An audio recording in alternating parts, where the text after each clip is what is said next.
Bienvenidas a todas las personas que nos están escuchando. Nos habíamos perdido un poco. Bueno, yo me había perdido un poco. Y eso es porque se vienen otras cosas muchas más grandes de las que solía imaginar que fueran para diálogos periféricos. Porque recuerden que esto no solamente es un podcast, sino que es todo un proyecto. Y por cosas de la vida, que la vida es hermosa, le trae a uno personas que pues andan en las mismas cosas. Y así es como conocí al invitado de hoy, un amigo hondureño, paisano, eh, alguien con mucha conciencia social que admiro de hecho, y pues que le ha agarrado muchísimo cariño. Esta persona se llama Gilberto Ramírez y pues voy a dejar que justamente se presente para decirles cuál va a ser el tema de hoy. Gilberto, el micrófono es tuyo. Excelente, Sandy. Muchísimas gracias. Me siento honrado, la verdad, de estar aquí compartiendo contigo y con quienes te han estado siguiendo a través de las plataformas, porque ya sé que estás en más de una plataforma y como bien mencionas, andamos en las mismas cosas, compartimos un montón de sentires y de pensares y pues definitivamente me dio un gusto darme cuenta que andas en eso del podcast. Bueno, como tú mencionas, todo el proyecto y estoy alegre de subirme al barco. De subirte al barco. Bueno, Gilberto es doctor, ustedes, de los doctores más geniales que he conocido. Yo he sido una persona que a lo largo de mi vida, pues, he sido como casi enfermera y siempre he dicho, debía haber estudiado medicina o algo relacionado a medicina, pero no me sale.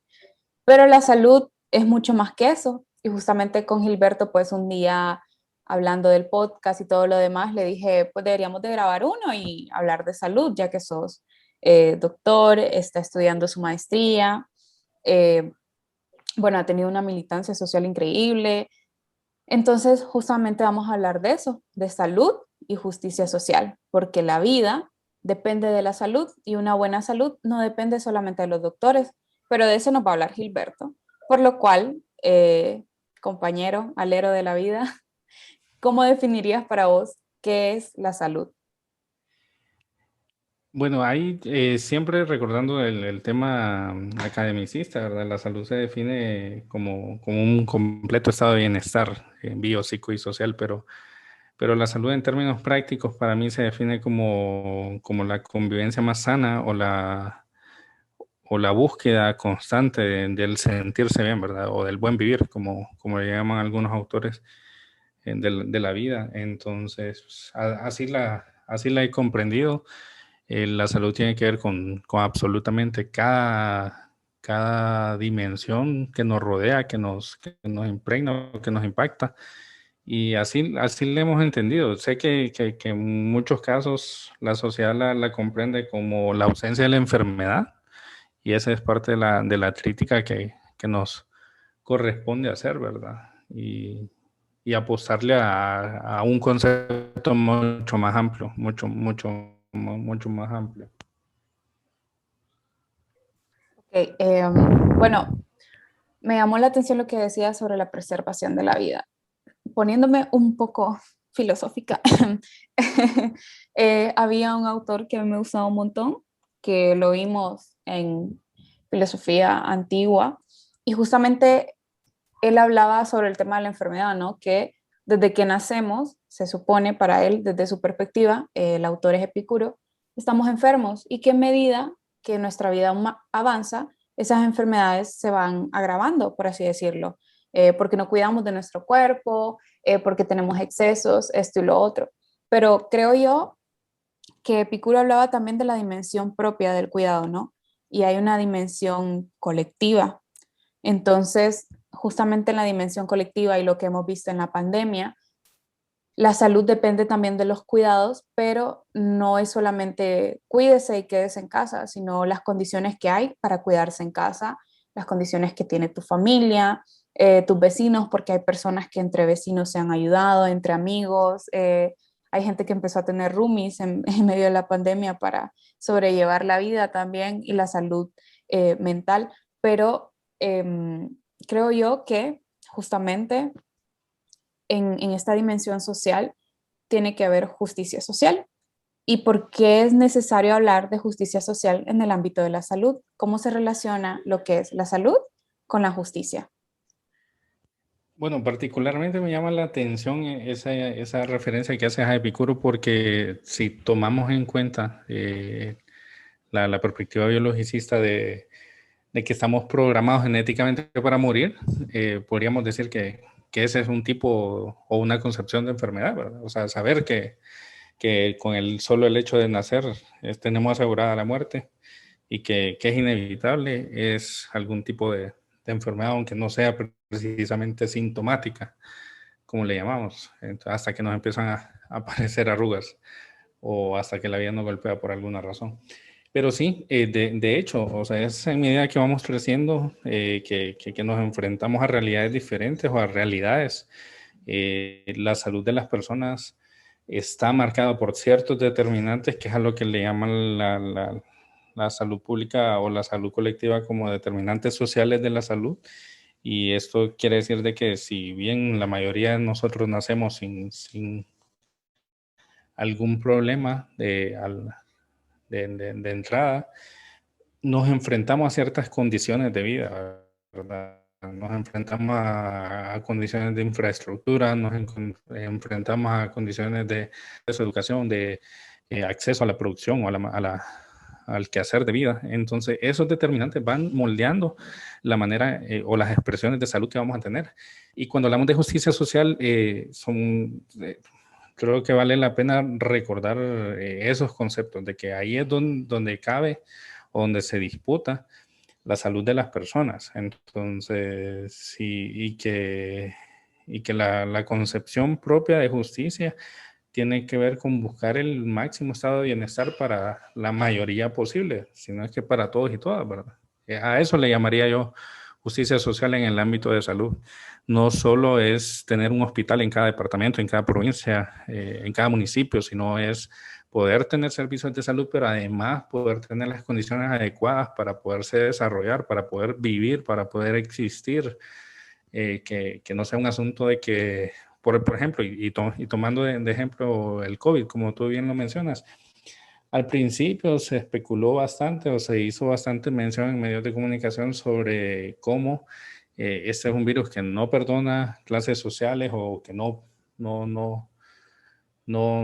discrimina, ¿verdad? Entonces, pero la verdad es que el virus per se definitivamente no toma en cuenta cuál es nuestra situación o nuestra cuenta bancaria, por decirlo así, o el estado de nuestra casa, pero definitivamente la manera en cómo respondemos a este virus sí determina bastante el resultado.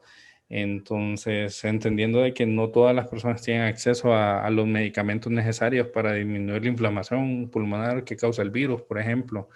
Entonces, que no todos tienen acceso a los especialistas, a los cuidados. Entonces, que se enfrentan a que si dejan de trabajar 1, 2, 3 días cuando la enfermedad empieza, no van a comer, no digamos ya cuando es un problema más grave.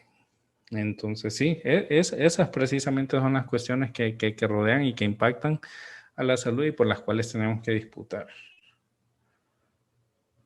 Bueno, justamente eso que mencionas de cómo nosotros reaccionamos a una enfermedad, porque puede ser X enfermedad, no solamente el COVID, sino como por ejemplo el cáncer, en el caso de Honduras, por ejemplo, el chikungunya, el Zika, qué sé yo, una neumonía, todo eso, según tu condición social y el capital que tengas, será la calidad de salud con la que te atiendan, ¿no? Y eso es algo que yo siempre me he fijado porque en toda mi vida pues he ido tanto como a sectores privados como a sectores públicos y puedo decir que he tenido una salud de calidad, pero es porque quizás yo tengo ciertos privilegios que otras personas no.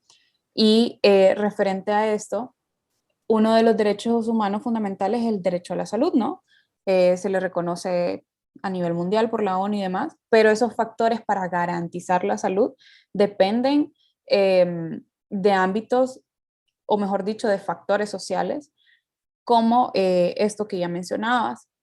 Y es por ello que hay que preguntarse, ¿es el tema de la salud algo que solo deba estar en manos de médicos, o sea, del personal del gremio de medicina, enfermería, nutrición, qué sé yo, odontología y demás, o es algo que nos compete a todos los seres humanos. Y si es así, ¿cómo nos lo harías ver? O sea, ¿cómo nos compete a todos los seres humanos cuidar de la salud y de la vida?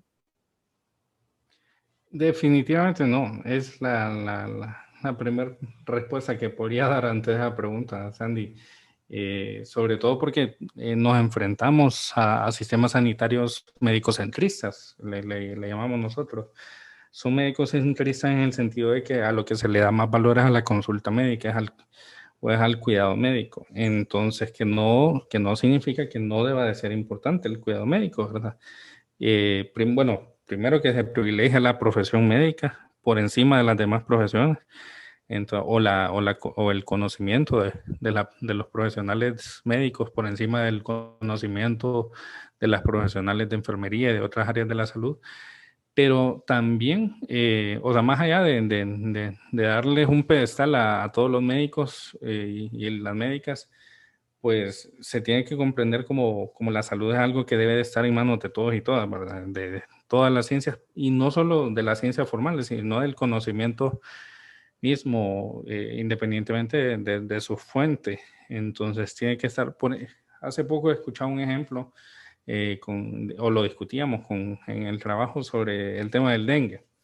Cuando hablamos de dengue, si bien no, o sea, entendemos que las personas enfrentan o responden de manera diferenciada al virus del dengue que se transmite por el mosquito, mencionábamos que para poder hacer una estrategia que impacte verdaderamente sobre el dengue, no solo, o sobre la epidemia del dengue, no solo tenemos que fumigar solares o fumigar lugares o fuentes de agua, ¿verdad? Andar botando floreros, sino que se tiene que incluir biólogos, por ejemplo, biólogos y biólogas, a la estrategia para que nos ayuden a comprender, o para que le ayuden a comprender a quienes toman las decisiones cuál es el comportamiento del mosquito, cuál es los parámetros que se pueden cambiar, cómo impacta el cambio climático, por ejemplo. Me daba cuenta de que cada medio grado de temperatura que aumenta en una zona, creo que puede llegar a duplicar la tasa de reproducción del mosquito, o cada grado, no me acuerdo del dato exacto, pero para no ponernos tan técnicos, es necesario comprender de que tiene un impacto, ¿verdad? Entonces, la integración de todas las áreas del conocimiento y de todas las acciones de las personas se tiene que poner a manos de la salud, al menos empezar a actuar con un enfoque sanitario, para poder tener un efecto beneficioso sobre la vida de las personas. Bueno, me parece, bueno, interesante ver esto porque también lo relaciono como a otras medidas para cuidar la salud, como por ejemplo la tradicional medicina natural o los remedios caseros que usualmente solemos tener en Latinoamérica. Em, por ejemplo, muchas veces cerca de mi familia han habido situaciones en las que bebés muy pequeños suelen tener como un ataque por fiebres muy altas y en el tiempo que te tardas en que una ambulancia llegue a tu casa se puede morir. Y yo he visto con mis propios ojos, cómo a veces mi familia ha respondido de una manera natural con remedios caseros, que me imagino que su explicación científica, sin ser tan positivista, no me quiero meter a ese rollo porque no siempre hay que creerle a la ciencia, han de tener. Entonces, hay una pregunta que justamente se liga bastante con lo que es diálogos periféricos y como aquí lo que queremos es descolonizar el conocimiento, ¿cómo sería o cómo influye el colonialismo en la salud? Porque eso es algo que tiene mucho que ver. O nosotros sabemos que los países, entre comillas, desarrollados, o sea, Europa, el primer mundo y demás, son quienes han tenido ciertas patentes, obviamente por su línea de tiempo en la historia, han desarrollado, qué sé yo, centros de investigación de salud, la medicina y demás, y que tardíamente, cuando empezaron las universidades, por ejemplo, en Latinoamérica, obviamente empezaron carreras como, por ejemplo, medicina, que estaban un poquito, entre comillas, atrasadas justamente por esa línea del tiempo. Entonces, ¿cómo influye lo que sería el colonialismo en la salud? Uy, pues precisamente no nos influye en la o sea, desde la construcción del sistema social o de las esferas sociales. Por ejemplo, el colonialismo nos viene a sentar ciertas bases sobre clases sociales, ¿verdad? Que determina o vuelve determinante la manera en cómo accedemos a la salud y cómo concebimos nuestra salud también. Nos afecta en dimensiones como las, digamos, el valor que se le da a los medicamentos farmacológicos. Entonces, a los que vienen de casas farmacéuticas o de laboratorios creados por occidentales, ¿verdad? Entonces, por encima de todas las medidas sanitarias que podemos tener o que se han venido construyendo por siglos y siglos en los saberes de nuestros pueblos originarios. Cuando yo estaba en el servicio social, me acordaba que mucha gente se reía porque yo recetaba sábila para una gran cantidad de problemas intestinales, sobre todo, ¿verdad? O de piel, cuestiones como esas. Y más allá de si lo había probado o no la medicina occidental, ese es un saber que está en nuestros pueblos desde hace tanto tiempo, ¿verdad? Entonces, y al final el paciente lo que valora cuando va al médico es el efecto que tiene lo que uno le da, ya sea los consejos, ya sea el medicamento. Y el gran reto es, yo creo que con el colonialismo, también en la dimensión de formación, es que nos meten de que el único valor real es el que está en los libros, y el que está en los libros, pues al fin y al cabo es occidental. Entonces, los médicos y las médicas o los profesionales de la salud también tendemos a poner por encima de cualquier cosa el valor que tienen los fármacos o que tiene esta medicina occidental. Claro, como siempre. Y también la manera de organizarnos siempre es bien occidentalista. La manera de organizar el sistema sanitario. Vemos o podemos observar en las propuestas políticas de toda Latinoamérica que la gran solución que plantean mucha gente que no entiende la salud pública siempre es hacer más hospitales, siempre es crear más centros de salud. Entonces, sí, y no cambiar o no apostarle más a los cambios de estos determinantes sociales que influyen o que determinan nuestro estado sanitario. Sí, bueno, recordar que al principio en la cuarentena, bueno, por lo menos en Honduras, eh, siempre preguntaban sobre los hospitales, ¿no? Y la gran estafa que hicieron con los hospitales móviles de acá, en vez de, qué sé yo, mejorar la infraestructura del hospital escuela o dar más incremento al dinero que se le invertía a, a la atención médica y demás. Me parece como bien interesante esta solución porque en vez de como de incrementar la cantidad, estás diciendo que hay que incrementar mejor la calidad de servicio. Algo que, por ejemplo, no sé cómo explicaría en el caso de Cuba, así como muy rápidamente, ¿cómo podrías explicar el gran ejemplo de los médicos cubanos que incluso nos vinieron a ayudar en medio de la pandemia, en medio de la cuarentena, y que al principio en Honduras se les tenía como una xenofobia bastante fuerte?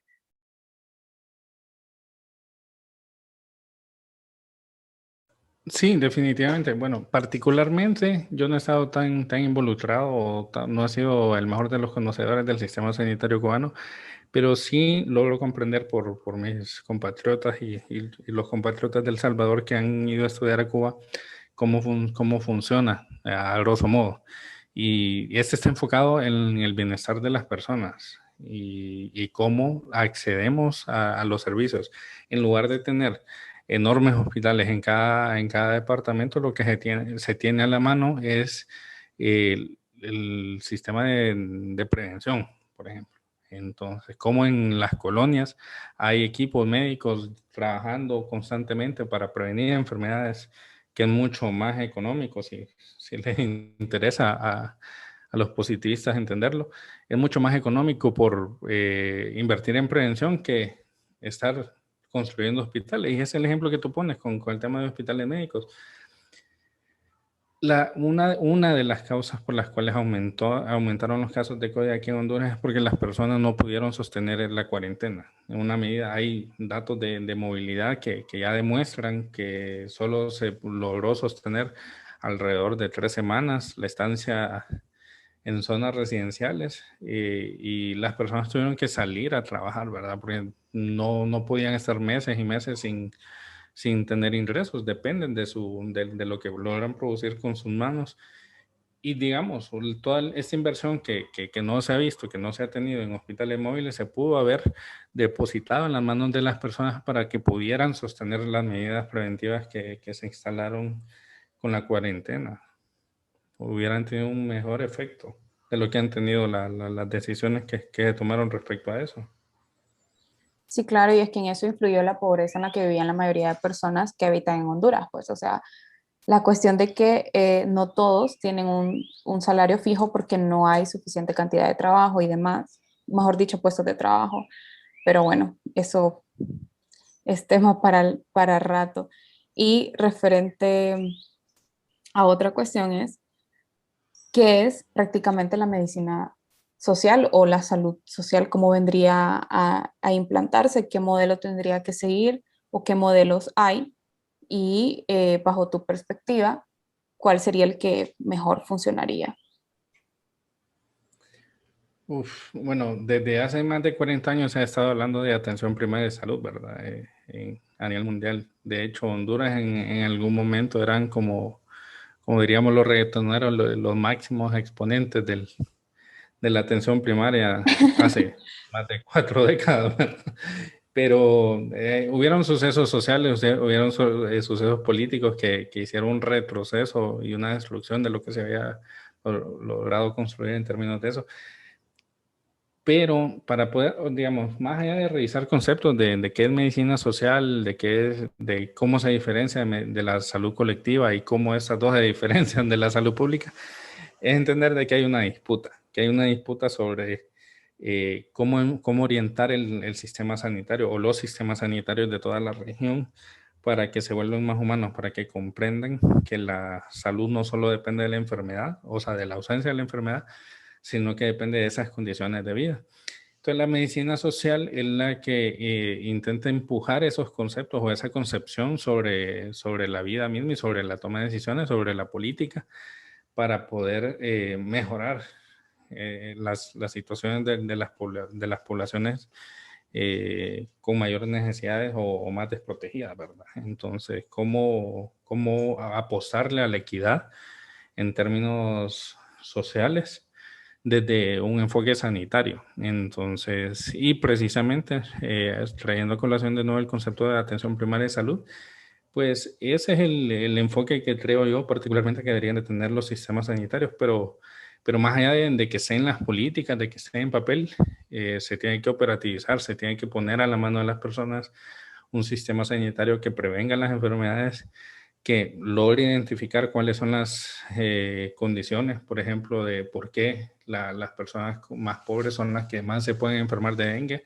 Primero porque son las que viven más cerca de los ríos o porque son las que tienen menos acceso al agua, menor acceso al agua potable. Porque, digamos, ciertas condiciones de su vivienda y de infraestructura de su vivienda son más propensas a que entren los zancudos y que se puedan infectar de dengue. O sea, es una situación que no lo va a afrontar la gente que vive en los suburbios. Por mucho que sea más grande el ventanal, si lo quisiéramos ver así, o sea, tienen condiciones adecuadas, tienen condiciones de saneamiento, tienen mejores condiciones de saneamiento. Entonces, la medicina social es la que le apuesta a esa disputa política de mejorar la situación de las personas. Me encanta. Siento que lo has explicado de una manera tan sencilla en la cual cualquier persona podría entenderlo, justamente yo porque no sé mucho de salud y porque siempre está esta aporofobia de echarle la culpa al pobre de todo lo que le pasa, como le pasa porque, qué sé yo, no puede pagar tal cosa, pero no vemos más allá de esa condición social y también cómo está condicionado nuestros espacios físicos en los que habitamos, esta cuestión que decía sobre vivir cerca de los ríos y demás.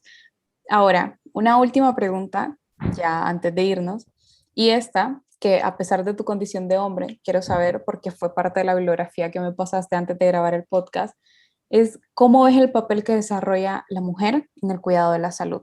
Que eso pues da como para otro podcast más, pero sí quisiera saber tu opinión y quizás algún día podamos hablarlo específicamente con una mujer, pero en este caso pues háblanos vos el qué con respecto a la pregunta. Sí, yo creo que en aras de fortalecer el conocimiento de todos y todas, lo más legítimo sería hacerlo con una mujer de las áreas de la salud. Sin embargo, por ejemplo, y reconocer de que es una pregunta que definitivamente me pone en jaque, porque me ha asumido como un hombre en proceso de desconstrucción que definitivamente le hace falta mucho comprender el enfoque de equidad social en situación de género, ¿verdad? Entonces, sobre el papel que desarrolla la mujer en el cuidado de la salud es el mismo que desarrolla en el cuidado en general, ¿verdad? Entonces, la mujer es la que, en Latinoamérica, la mujer es la que tiende a ser la que acompaña a los hijos en la crianza, es la que acompaña a los hijos cuando se enferman también. Entonces, es la que los va a llevar al centro de salud cuando tienen diarrea, cuando están chiquitos, cuando les da gripe, es la que está pendiente. ¿Por qué? Porque es la que asume un rol de cuidado en general, no solo en la enfermedad, sino que en todos los aspectos de la vida. Y eso es viéndolo como paciente, viéndolo como, o sea, eso es de comprendiendo a los pacientes, por ejemplo, el rol que desarrolla la mujer en la casa o en la familia, ¿verdad? Como institución en la que asume este rol. También hay algo que me parece interesante mencionar y no estoy seguro de entenderlo completamente, es el cambio en la proporción de profesionales de la salud en cuanto al género. A inicios de este siglo eran principalmente hombres los que lograban acceder a la formación como médicos, ¿verdad? Entonces, y en este momento esa proporción se ha visto prácticamente volteada. La mayoría de mujeres, al menos en las facultades de aquí de Honduras, la mayoría de estudiantes de medicina son mujeres. Entonces, la mayoría de estudiantes de enfermería, siempre, bueno, creo que en enfermería siempre han sido mujeres. En nutrición, la mayoría son mujeres, en odontología. Entonces, pero no estoy seguro de que los planes de estudio o que el rol profesional tenga un enfoque de género al momento de prestar servicios de salud. Entonces, puedo decir eso.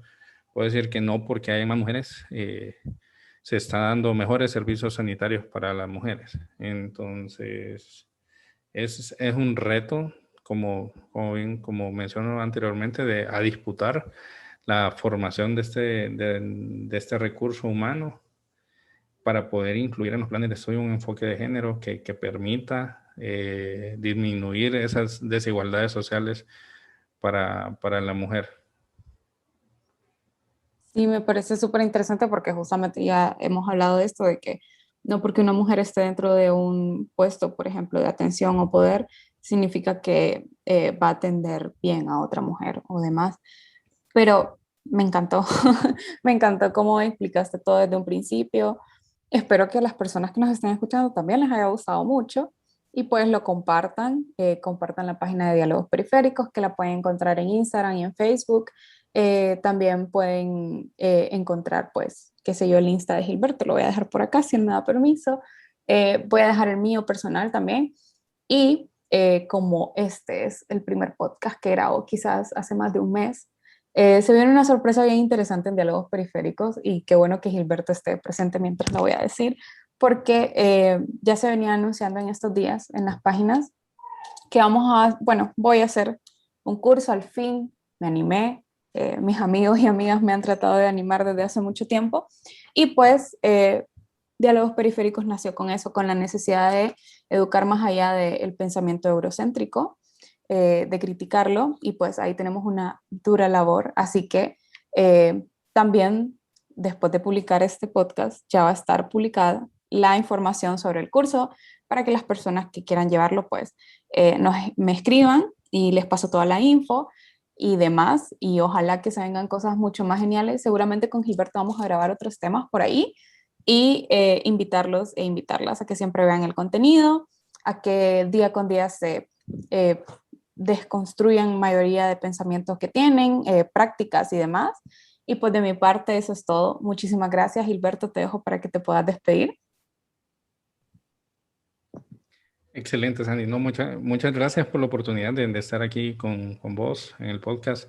Les recomiendo a todos y a todas que se escuchen todos los otros episodios, los episodios anteriores. Yo aprendí un montón. Excelentes invitados e invitadas.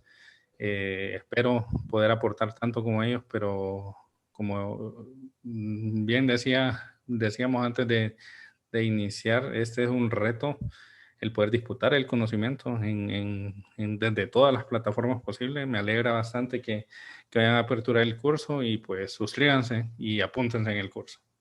Bueno, muchísimas gracias y un abrazo enorme hasta el próximo podcast, que seguramente va a ser pronto porque ya tengo uno grabado por ahí. Así que gracias a todas las personas. Tengan buen día.